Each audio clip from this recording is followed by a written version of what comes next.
Hi, I'm Katie from Connected From Within, and today what I'm really excited to share with you isn't a video of a client's session, it is actually my own.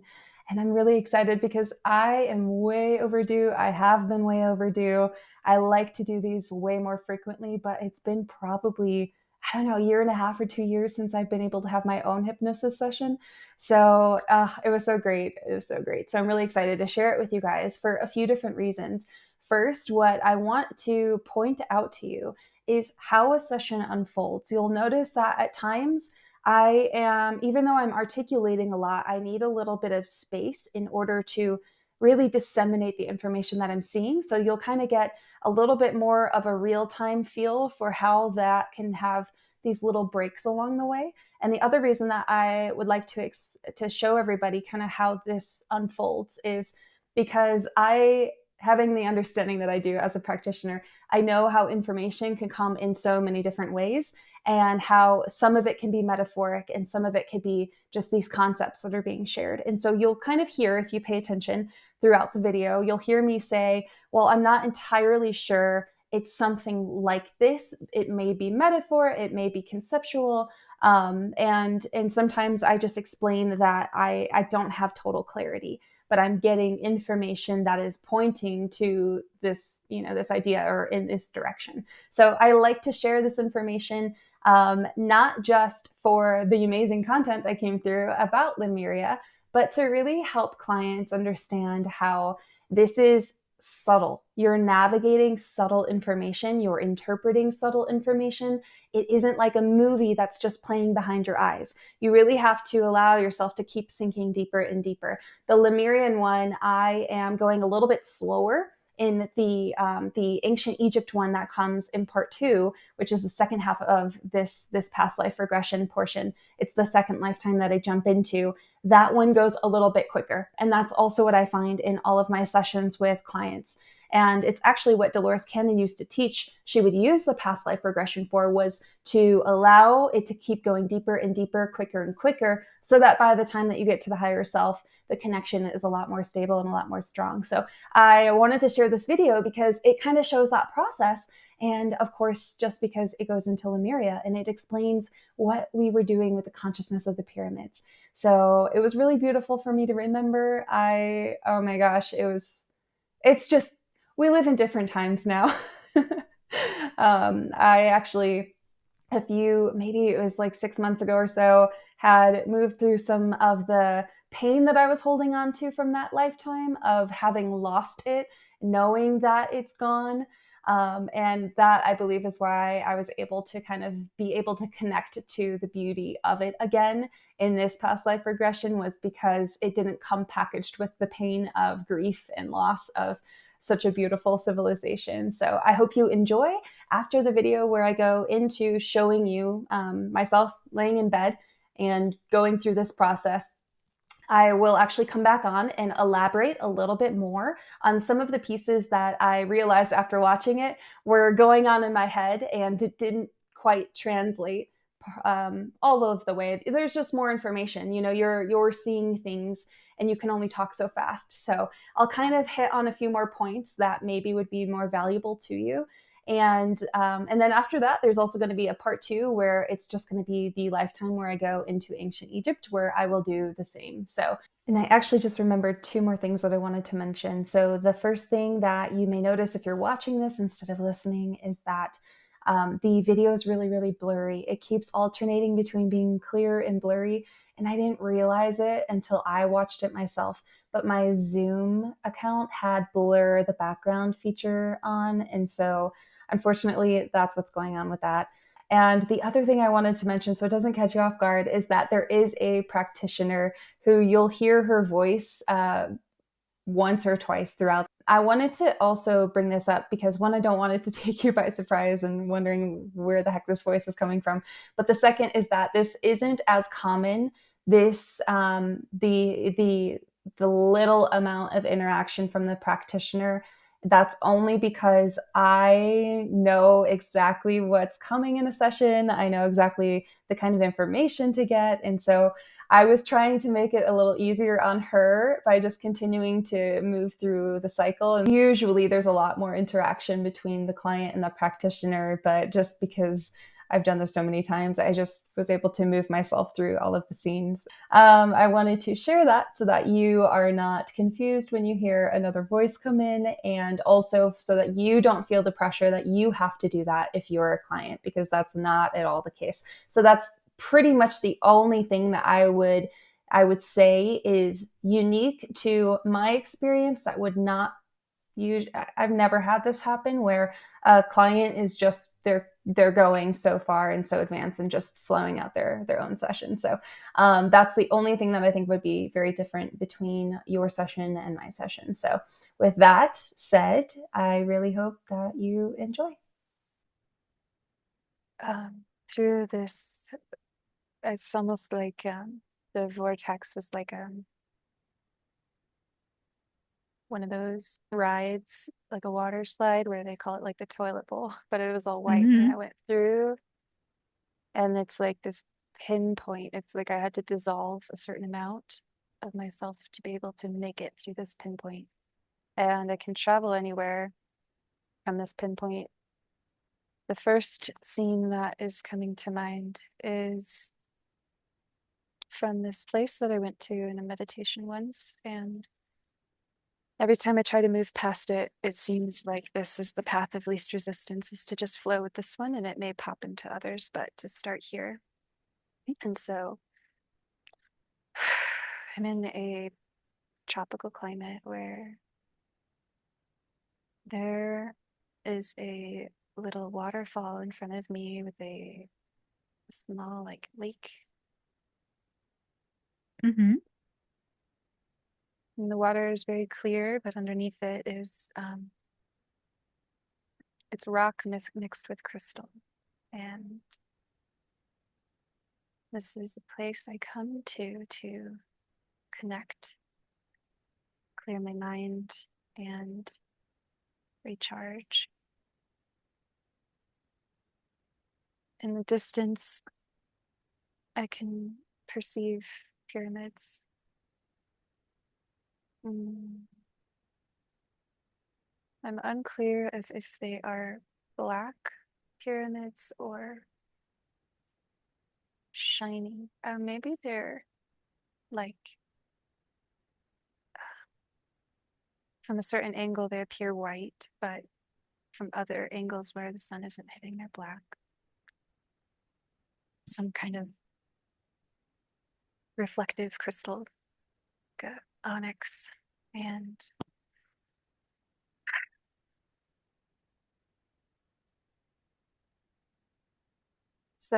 it's not, I wouldn't say primitive, but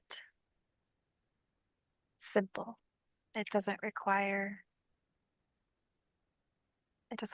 much. It's like there's joy in walking barefoot. And so we don't walk barefoot out of necessity or lack of knowledge. It's to just be closer to earth. I Wonderful. perceive myself walking through this soft dirt path trail to some opening of civilization. I sense a hustle bustle of like community area, maybe some shops. They aren't quite clear yet, but I can sense that this is walking into like a community space of this area that we live in. There's just a sense of ease and community and joy and happiness, consideration and care for each other.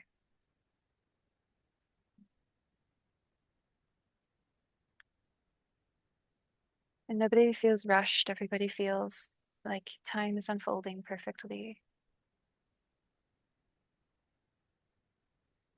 I'm noticing myself drawn to the left, which is to move closer to the pyramids. right now from where I am. They're not very far, but they're not, I'm not right up on them. And the angle of the pyramid is where one corner is facing me. Um, so if I want to get to the face, I would have to walk around it.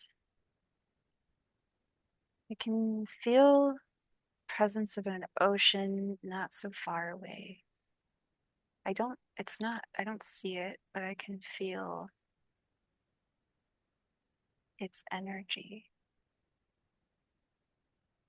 There seems to be a cooperation of elements here. There's an overall sense of harmony.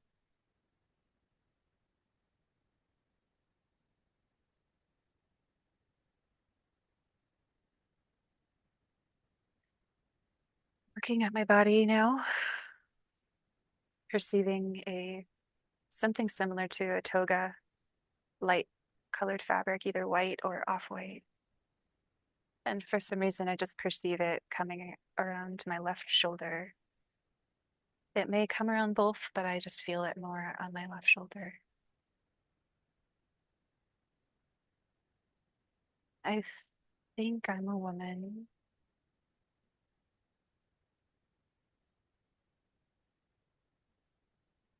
And I can also feel something tying the toga around my waist. It's not down by my hips, it's around my waist. I also perceive a red gem, maybe in the center of this buckle or whatever it is.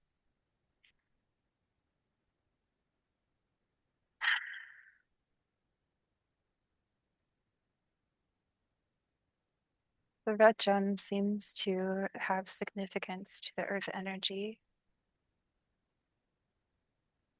It is something unique to our civilization, our connection with the red stone.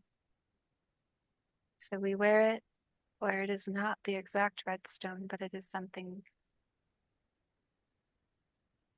close enough that maybe the red stones can charge this. So there's like a red crystal that, mm, the red crystal is very special, but the red gem on our belts is charged by the red crystal. It is not the same stone. It is something that can hold the amplification, the vibration of that special red crystal. This is why we all wear it. Red gem is easier to come by. It just helps hold our vibration easier.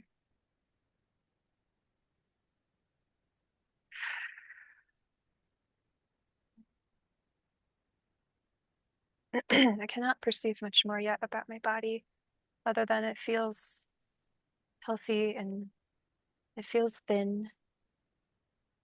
Like we do consume food, but it is not the amount of food that we have to consume in this life.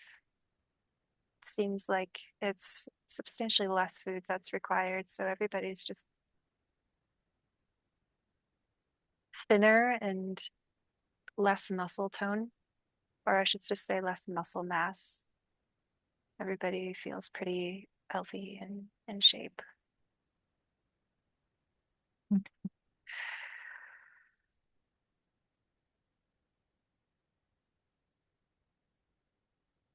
Beginning to perceive a temple. Um, there's light coming into the temple, so I'm trying to make sense of it because it is different from the Great Pyramid that I visited in my life as Katie. This is almost like maybe this isn't the pyramid, or maybe it's at the top of a step pyramid, but I'm perceiving a rectangular room with natural light coming into it. There are pillars, marble, I'm perceiving like a dark blue, a pale blue, almost like a gray. I don't know what or where yet. It might be the walls of the room, not the pillars, but it's almost like a slate. Um, they're showing me a tile in our home that when it's dry, it looks more gray, but when it's wet, it's black. But this has a little bit more blue hue to it.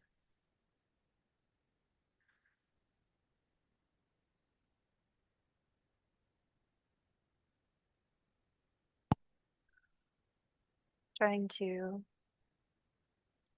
ask about why this material was chosen for this space. It seems like containment. Um,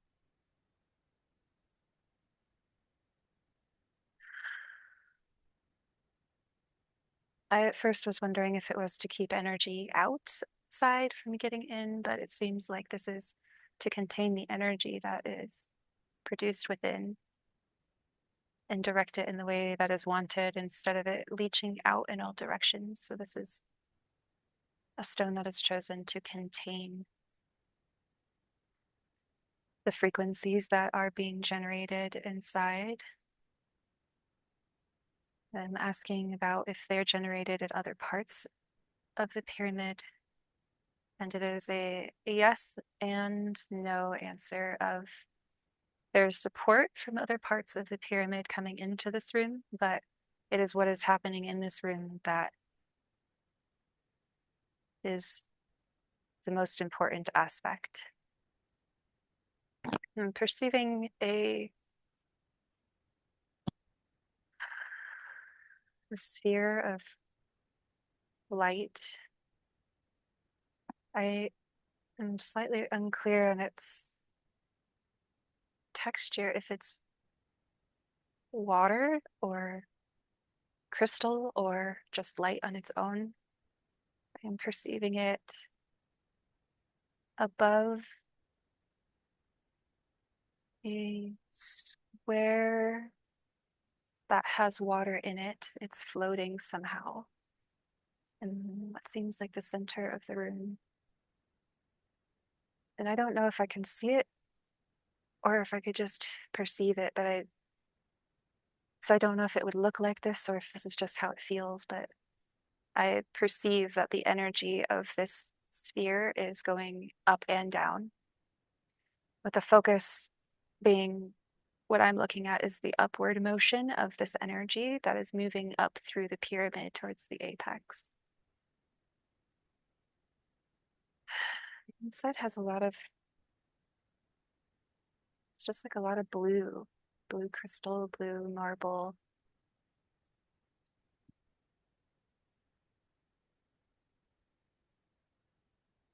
I don't entirely know why, but I'm now trying to change my focus on what happens in here, what my role is. It seems like I can come into this room alone. I don't need an escort, don't need permission. This is somewhere that I am granted access. Looking at the water that's underneath this sphere, this illuminated sphere. I'm just noticing that it's not still. I'm being reminded of like somatics, where it's almost like that image of sand with a different frequency creating different shapes. And so I'm seeing the water is moving in a way that is in relationship to the frequencies that are maybe being emanated from that sphere. The water is very dark. I think it goes very deep. Now I'm not I don't perceive the windows anymore, but somehow it does feel illuminated. So I don't quite comprehend that, but I still feel like it's not a step pyramid. I feel like it's completely slanted on all sides. I believe my role is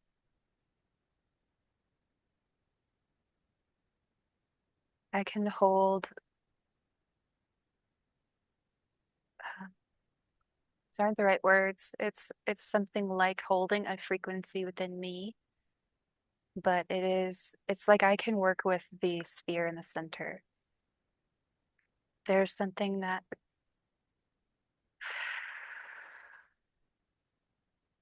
okay, they're now showing me, it may be a different place. They're showing me, it might be, it might be a different lifetime even, but I can work with these crystals, and I'm noticing myself feel emotional, and it's a feeling of beauty, of divine love, the feeling of home. They're showing me something that when somebody shared a piece of information with me previously, I had this image pop into my head, and they're showing me that image again because it was a validation of memory. So it's a frequency that I can embody, and I'm slightly unsure of how the relationship works. If it's the, okay, so the sphere, the illuminated sphere, before it can levitate and before it becomes illuminated, it is, so it does have a solid form that I can interact with, I can hold. And the part I'm unsure about is what came first, the cause and effect. Did I entrain to it or did it entrain to me? And so I'm unclear about that, but what I am perceiving is that once this frequency is activated in that sphere crystal, and once it is held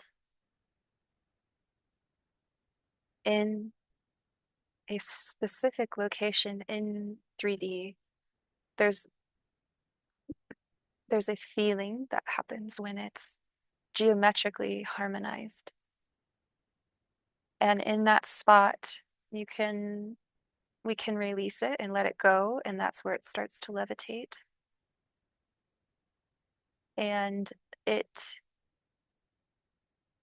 then becomes like liquid crystal. It doesn't feel solid after it is being harmonized in that specific spot of resonance. And that is my role. It is somebody who can work with embodying the frequency to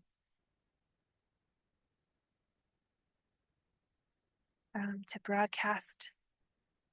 The end result is a broadcast. The crystal in the center is what will hold that frequency in place, so I don't have to. And it broadcasts it out of the top, the apex of the pyramid. So it is sustained on its own.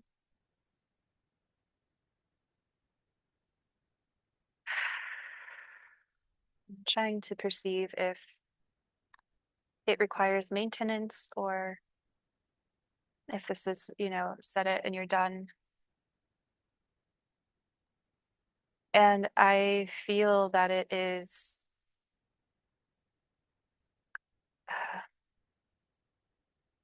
a relationship.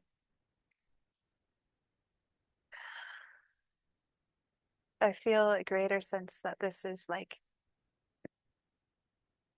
metaphorically the heart of the pyramid, and the pyramid is a being.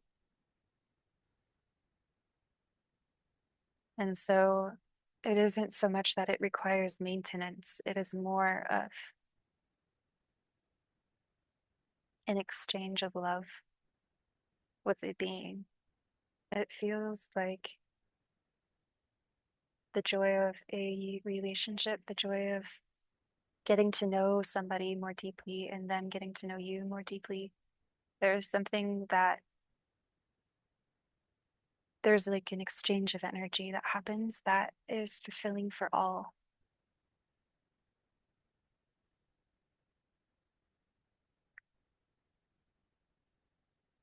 Wonderful.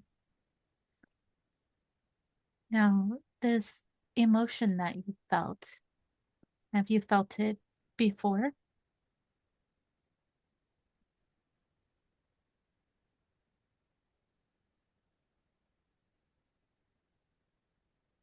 It was the similar frequency as with the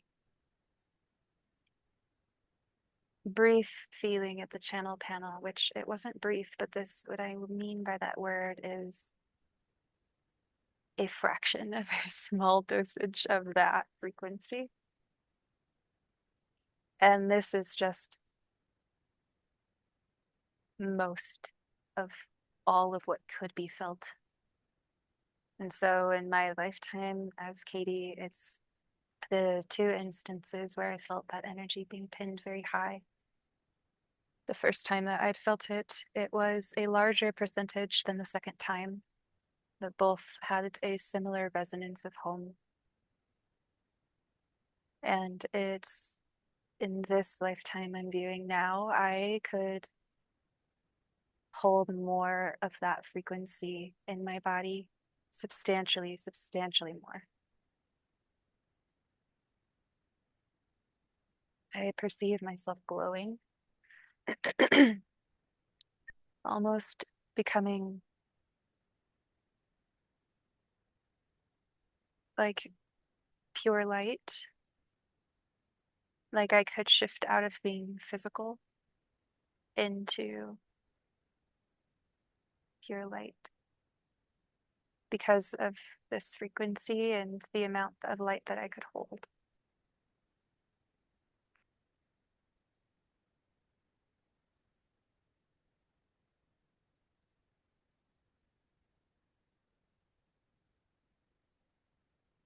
It seems like it was enjoyable to move between physicality and this non-physical light being. It was optional, but we really enjoyed Earth. And by being physical, we could enjoy the best of both worlds. The words heaven on earth come to mind. That is amazing.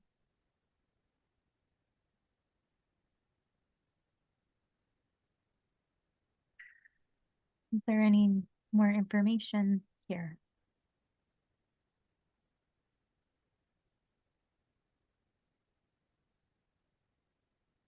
I feel like it is mostly complete with the scene. I still have a curiosity about the water and what is under in that square. Would you like There's to explore? I can definitely try. Okay, I'm like it doesn't feel like this is something that like you can go swimming in, so I'm just trying to remote view it. And this isn't exactly what it is, but the image that I am being given is like a battery. It's like a computer chip.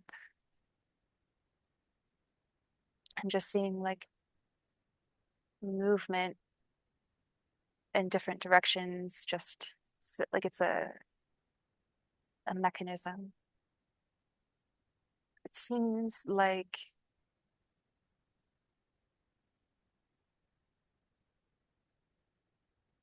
there's multiple purposes behind this. One of the purposes is to, okay, let me just think how to say this. It's, I guess stabilizer is the best word. The water, it's like when you've set this sphere in place, you have to stabilize the frequency yourself first. But then with enough time, that frequency will penetrate the water. And then with enough time, the water will stabilize the frequency. And so it doesn't require so much conscious effort. So the water will reflect back and entrain to that frequency. So that is one benefit specific to supporting the sphere. The other benefit is that as the water becomes entrained and the sphere is entraining, um, so these aren't the right words. It's like the DNA of the water, the memory of the water. It is instilling a consciousness in the water. And so as that consciousness is reminded and activated, that's where it can reflect back. But when it goes down, the purpose is to go down and spread out to support Earth. So it supports, there's more to it than that. Hang on a second, let me see. So we would use it in simple ways, like just as like a byproduct, like to boost the nutritional value of food and preserve things. And but that was just a byproduct. There's a much bigger role, and there's many other purposes that this can serve that are just natural byproducts. I'm trying to understand the main role though, and it's something to do with the earth and ley lines. It's a little too zoomed out for me to fully comprehend at this moment. So I'm just trying to move back, zoom in a bit, and just understand now. Okay, so the top of the pyramid it is simultaneously broadcasting and receiving. It's also an exchange of information. Just like when we interact with the sphere, there is other high vibrational consciousness interacting with the sphere through that apex as well from distant places. And it's that information that gets put down into the water and spread throughout the planet in some way that I still can't quite understand. What is coming up is just again that idea of battery, of like computer chip. Because I'm wondering, I had the belief that the energy was spread out around the planet through the apex prior to seeing this, but what it feels like is more accurate is that with the water going down and being connected to something else, it is working between dimensions. It's not just informing the air and the water in the air. It is also informing microorganisms and the elements. It's just working across all different dimensions. It's not just 3D. It also amplifies that frequency. I'm just getting the word anchor, but it isn't as simple as just anchoring in a frequency. It is like the closest thing I can compare it to is a Merkaba. And as this Merkaba of this pyramid is activated, there is a equally proportional sphere around this pyramid that feels really good to be in that perimeter. And the perimeter seems to stretch very far.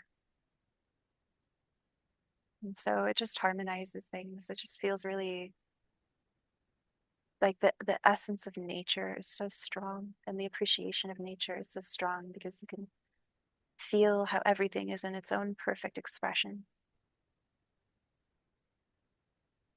The idea of the Merkaba may have helped me understand how this goes down into the earth. It seems like perhaps there's an energetic equivalent of the pyramid beneath the pyramid, inverted. I'm just seeing like a column of light that has a mirrored reflection, and this goes to the core of the planet, to her heart. The mechanics are not very clear. It could just be a metaphor, but that's the idea. Is there anything further you would like to explore here? No. All right. We're going to move away from that scene. So that was the portion of my past life regression that was focusing on Lemuria.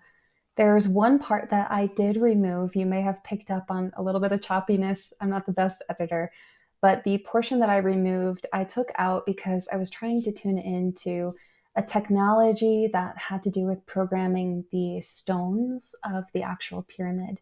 And there was just some parts of it that weren't clear enough. And I don't want to spread misinformation. I don't want to influence anything if it's not really strong information. So I just took that out to not water down the accuracy of the entire past life regression. So other than that, though, what I really wanted to mention about Lemuria is it was just this experience that we had of heaven on earth. And what I mean by that is knowing ourselves in complete connection with source, in complete connection with nature, in complete connection with all, with each other, with ourselves, with the consciousness of a stone, with the consciousness of water, with all of it. It was just, we could feel everything. And it was so amazing. So it's very different from now. And that is why many people don't quite tap into their Lemurian past lives right away, because usually as you begin to remember the good, you also have to process the heartache of having lost that. And that's what I had gone through maybe about 4 or 5, 6 months ago. There was something called the Lemurian Life Expo that was going on in Mount Shasta, and I couldn't go, but I was able to live stream. And I had listened to Jamie Price, which is like a very, very influential person in my life. She is incredible. And she was leading us through the remembrance of Lemuria. And as I was really going into that altered state, following the prompts, I just had so much pain and grief come up. And I was just sobbing and sobbing and sobbing. And then my guides explained that's why we didn't have you go to Mount Shasta this time, because had you been around other people, you wouldn't have been able to feel this release and let go of so much. So because I was able to watch it in the privacy of my own home, it was really late, everybody else was sleeping, it hit me in a way that was even more cleansing and even more releasing than it could have been. So it was all divinely timed. It was all perfect and beautiful. But many, many people carry the pain of having lost this heaven on earth. And even as I say it, like I know how hard it is to have everything you want, everything we need, like that complete unconditionality that is just being expressed through absolute trust in whatever unfolds. And to experience ourselves in that place of alignment, of complete trust, absolutely zero doubt. Gosh, it was just such a beautiful experience. And not just in ourselves and for ourselves, but experiencing that oneness with others, with people, with animals, with plants, with elements, with water, with air, with stones, with the consciousness that we were able to bring in and facilitate and connect with to create a pyramid and the heart of a pyramid. It was just, man, it was really an incredible experience. And so if you feel connected to Lemuria, but maybe can't quite tap into that life yet. It took me, I don't know. I was already doing this stuff, trying, different past life regressions and all of these different things for probably 2 years. And it wasn't really until the timing was right where I was able to move through some of that disconnection, where the Lemurian memories began to resurface. And first, it actually, for me, started to resurface with memories of a tidal wave and memories of drowning. And so sometimes the trauma of our past lives and the pain of losing something so beautiful can keep us from seeing it just because we have some other stuff that has to happen first. And that's perfectly okay. That doesn't mean that you had nothing to do with Lemuria or Mu. It just means that not yet. And there's beautiful reasons for that. It's really just rebuilding that trust again, that your higher self knows exactly what it's doing. It knows the timing for unveiling these things to you and for reminding you of those gifts. This came to me at this time because it was very much connected with the questions that I had for my session. And if you remember at the very, very beginning, I had to really shift my energy to be able to be a frequency match for this kind of information. And they wanted me to have that experience because part of what my purpose and what I'm trying to do in this lifetime is to embody those frequencies again and to be able to guide people into doing the same for themselves. So my own practice is evolving. My own growth is evolving. I know I get frustrated sometimes because, I want to be able to just get all of the information out, but they slow me down because my purpose is to embody what I'm experiencing, to be it, to bring it into being so that others can feel that and it can shift them in a way that really alters physicality. So I have to be patient with my own path. And that's really what I enjoy about helping others who know that experience of impatience and just going through adversity and hardship. But it's been a shedding process that has not only helped me move into different layers of sovereignty and liberating me out of these false notions of self, it has also been contracted by my soul to bring light to places that many, many forms of light can't reach. So whatever you resonate with here, if it's the highs, if it's the lows, I just want to tell you that you are very much seen. You are very much thanked. This is a beautiful life that you have planned for yourself. And I know at times it does not feel like that. However, once you can get through it and once you can see the domino effect that you have had, I mean, and sometimes you don't even see this until way, way later, but I promise you, your heart would like explode. You would just be a puddle of tears if you knew the impact that you're having by going through the darkness that the collective is also going through, by your light interacting with that, by your consciousness interacting with that, and by you being in the depth of the trenches and being able to remember your connection from there. You are opening that pathway for everybody. And it took me a very long time before I could truly believe that. So even if that's not yet for you, it will come. I promise you it will come.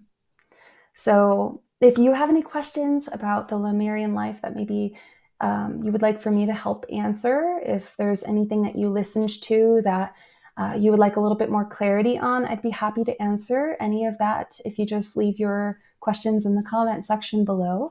Other than that, I'm just going to play a little intro of the part 2, which is where we go into ancient Kemet. And before I go into that video, I was not expecting that to be an even richer experience than Lemuria. But in a way, it was, because to go through density, you have to be trusted that you can handle it. And so the souls that are here now, in the bottom of the density, in the hardest times, where we are all completely masked by this veil of separation, you have to be a strong soul to be here. And this is even the people who are completely unawakened, who are, doing the 3D jobs, who have no idea about any of this, who are just going through it. Every single person who is here today, they earned their spot here. And every single person is getting such substantial value from knowing themselves through this forgetting, through this separation. And I will have to explain that in another video, but I just want to remind everybody of that. As you look out and you get frustrated with the person who cuts you off, or frustrated with the person who makes your life difficult, I get it. I have been there. We've gone through a lot in these past couple of years in my personal life, with the court systems and with a lot of injustice, with, attempted homicides and there's just so much. So I get it. I hear you. I feel you. As you neutralize the polarity and that intensity in yourself, as you alchemize it into an exhale where there's a little bit more space for clarity to come in, that's where this message would be helpful. To just remember that everybody who is here is serving. And sometimes that also means through darkness, through really perpetuating that idea of separation and serving as this divine destruction. Because if we don't have that, then we can never be liberated from within into our own mastery.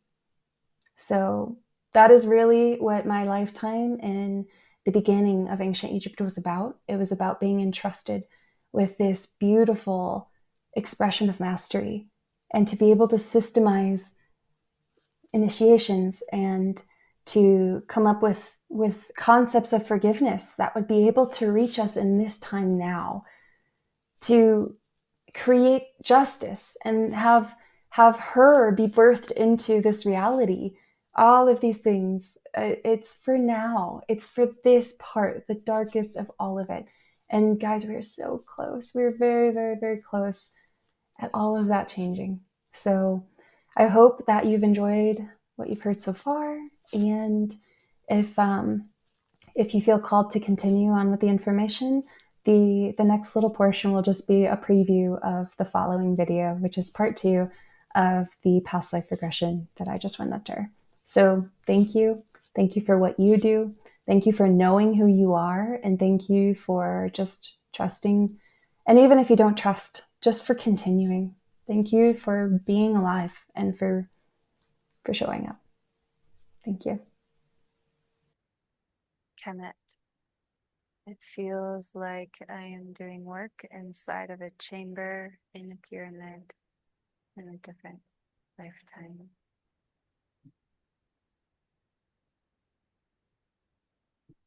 It feels possibly